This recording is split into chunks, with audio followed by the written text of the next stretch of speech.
انسان، تجھ کو اپنے رب کریم کے بارے میں کس چیز نے دھوکہ دیا؟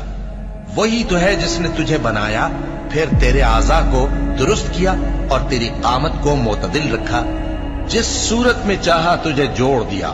مگر افسوس تم لوگ جزا کو جھٹلاتے ہو، حالانکہ تم پر نگہبان مقرر ہیں، یعنی معزز کاتبین۔ جو کچھ تم کرتے ہو وہ اسے جانتے ہیں۔ بے شک نیکوکار نعمتوں کی بہشت میں ہوں گے اور بدکردار دوزخ میں، یعنی جزا کے دن اس میں داخل ہوں گے اور اس سے چھپ نہیں سکیں گے۔